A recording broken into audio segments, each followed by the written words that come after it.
ורק אתה יכול להפוך מספדי למחול, לזכך את החול, לרכך בי הכל.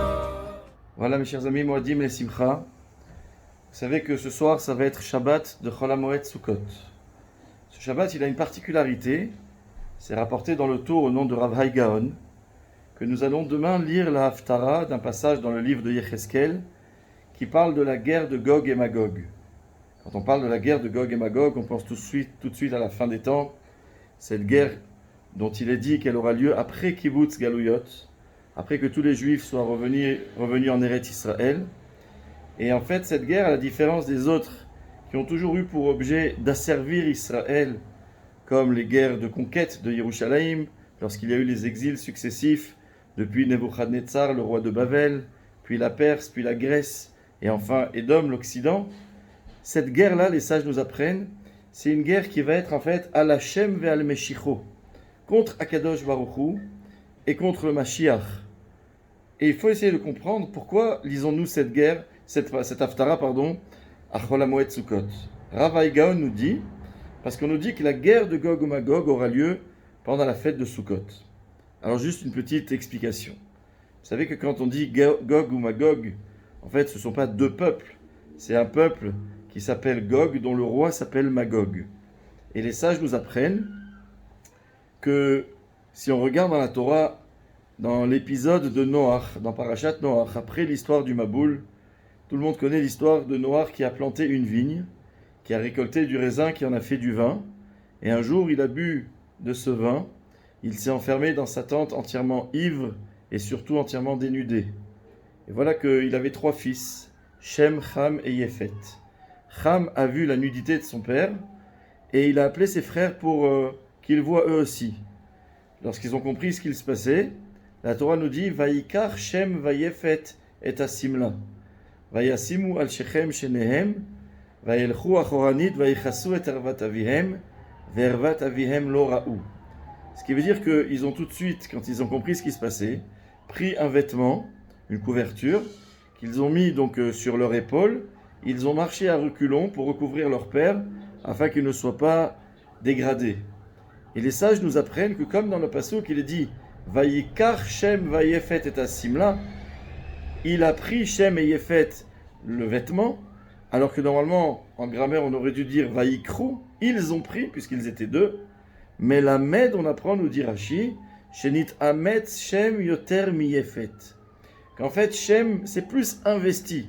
Donc c'est Vayikar Shem. Yefet n'a fait que l'accompagner. Et de là, les textes nous apprennent que la récompense de Shem, ce sera la mitzvah du Talit, et la récompense de Yefet, ce sera la permission, dans ces guerres-là qu'il y aura à Yerushalayim, d'être enterré en Eretz Israël. Et en fait, l'idée intéressante qu'ils sortent, je cite ici le Shem Ishmoel, c'est de comprendre que, en fait, toute l'histoire de Gog ou Magog, c'est les descendants de Yefet. La Torah nous dit, quand on nous dit la liste des descendants de Yefet, on va nous dire Gog, Magog.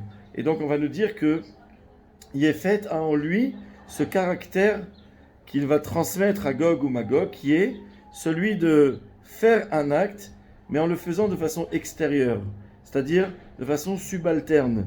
Pas comme Shem qui lui le fait avec toute son énergie, lui qui est l'initiateur de l'action pour recouvrir Noach. Yefet lui ne fait que suivre. Et en fait ce qui veut dire que dans la même action qui peut paraître être identique, il y en a un qui l'a fait de façon intérieure, profonde, personnelle, et l'autre qui l'a fait de façon plus extérieure. Yefet, Gog ou Magog, c'est donc l'incarnation des actes qui sont de dehors, non pas des actes qui viennent de l'intérieur de l'être.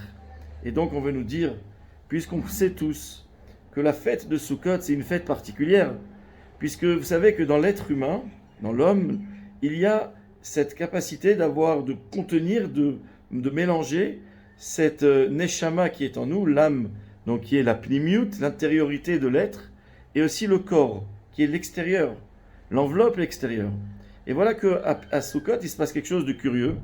Nous entrons dans la Soukha entièrement. Tout notre corps est, entre guillemets, immergé dans la Soukha.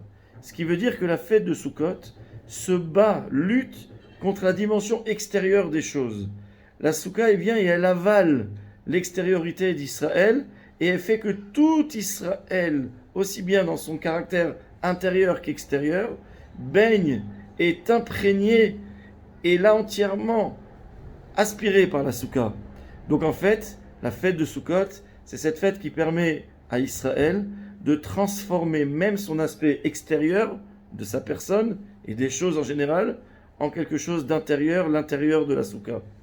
Et donc les sages vont nous dire, on comprend donc que si tout au long de l'année, cette guerre de Gog ou Magog peut être une menace pour Israël, parce qu'Israël aussi, il a son aspect intérieur où il se bat. Ça a été le thème des fêtes de Rosh Hashanah et Kippour, le son du shofar qui vient de l'intériorité de la personne, de celui qui souffle dans le shofar.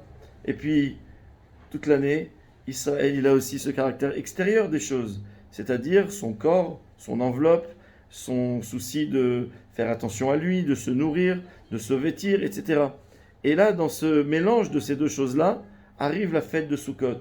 Et on nous dit la fête de Sukkot, c'est le moment dans l'année où Israël a la force de pouvoir lutter contre l'extériorité qui sera représentée dans l'avenir par Gog ou Magog, par les descendants de Yéphet, par cette capacité de faire un acte qu'avec un aspect de suivre l'autre. C'est-à-dire, on est attiré, mais on ne fait pas avec nous qui avons pris l'initiative.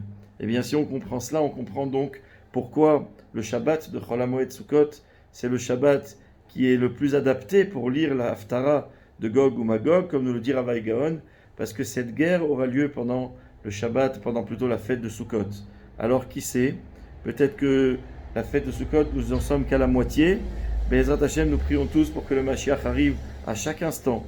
Et on sait que quand le Mashiach arrivera, tous les Juifs du monde seront rassemblés en Eretz Israël, et qu'à ce moment-là, il y aura l'enjeu de l'extériorité. Ce sera Gog ou Magog qui essayera de toucher Israël. Mais fort de cette arme qui s'appelle la Souka, la mitzvah, le lulav, qui fait que, en final, nous tous, Israël, même avec notre aspect extérieur des choses, sommes une intériorité et une force, une conviction qui est profonde et qui est sincère et qui peut tout gagner. Eh bien, c'est pendant la fête de Sukkot que nous mettrons un terme à cette force-là qui s'appelle Gog ou Magog et que très vite, nous souhaitons, on vivra les moments de la Géoula. Shabbat Shalom à tous et Chag Sameach.